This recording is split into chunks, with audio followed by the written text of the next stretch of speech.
Royal Caribbean's in the news, so is NCL. Two cruise lines in Europe emerging, and face recognition at a cruise port in Florida. Let's find out.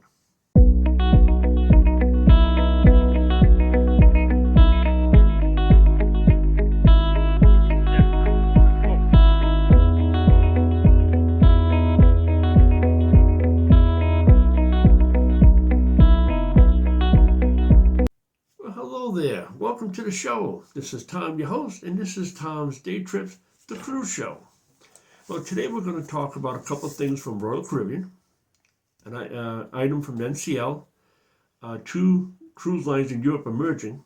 But before we do that, if you haven't subscribed to the channel, I want to invite you to do so. Doesn't cost you nothing. There's a little button on the bottom. Click it. Make sure you activate the notification bell so you get notified when my videos come out. And I want to thank you in advance. Now, the first thing we're going to talk about is Royal Caribbean. Royal Caribbean is notifying their passengers of two instances, one in October, one in December, of past passengers that have contracted legionnaires disease. There's no direct link to the cruise line or that particular cruise, but they're just being very cautious to let their passengers know what's going on. They're being very transparent about it.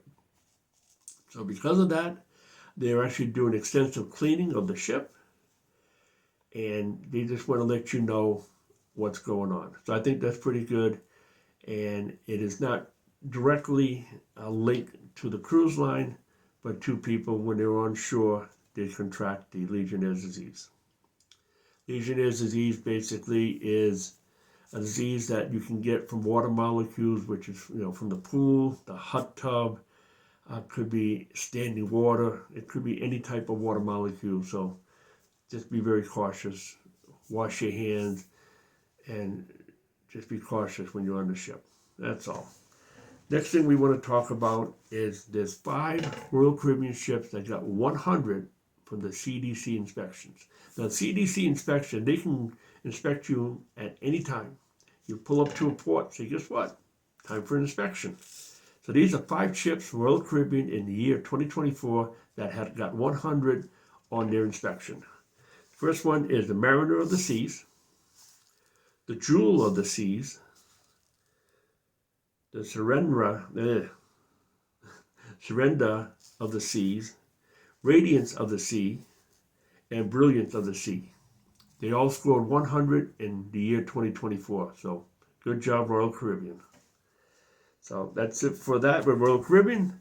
Next thing we want to talk about is NCL. Well, NCL recently has upgraded their app. I do have an NCL app, so one day I clicked on it and said, well, it's time for you to upgrade. Well, I upgraded, and it was supposed to be a little bit more streamlined, make it easier to book things, make it easier to find things. Unfortunately, they're having problems with their app of not being as user-friendly as it should be. And I know that firsthand because it took more clicks to get where I wanted to go than it was before. If you ever have an NCL app, you know there's like little squares that tells you dining, bars, excursion, all that. Well, now you have to click on this, you got to click on that to get where you want to go.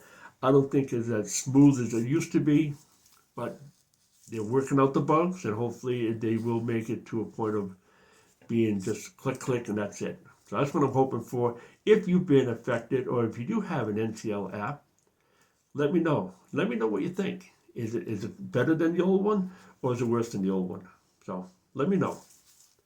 So the next thing we're going to talk about is there's 2 cruise lines in Europe that are merging together. One is the Ambassador Cruise Line. The other one, the CFC Cruises, have reached an agreement to merge, forming the Ambassador Group. And they're basically going to be cruising Europe. They're going to streamline it to attract the older cruiser with a little bit more no-fly, affordable for the older traveler. So this one, there's a huge market for the older traveler, and it's good that they're actually marketing that group. Because we all want to travel. I'm an older traveler, and I like to travel. So there's a lot of us out there. So hats off for them, and they are going to be cruising the European market. The next thing we're going to talk about is there's a port in Florida, which is the port of Palm Beach. And I'll read right here. The Port of Palm Beach is yet another cruise home port that has addressed facial recognition technology to speed up the passenger processing with phenomenal results. In January 3rd of 2025, just a couple weeks ago, the first day the technology was in place, more than 1,400 people were processed before 10 o'clock. So that basically is going to speed up the processing. It's going to make us get on the ship a lot quicker. There is a lot of technology. This is actually more popular than the Port of Miami and Port Canaveral when it comes to the technology. I know the Port of Miami does it a little bit differently with a little bit more of a personal effect other than the technology. But for each its own with the ports, but I think eventually it will come to the face recognition. Tell me what you think about it. Do you like it? You don't like it? Leave a comment below.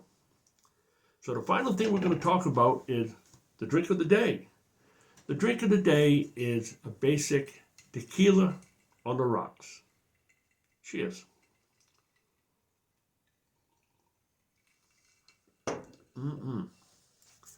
Now, till next time, I'll be seeing you. Bye.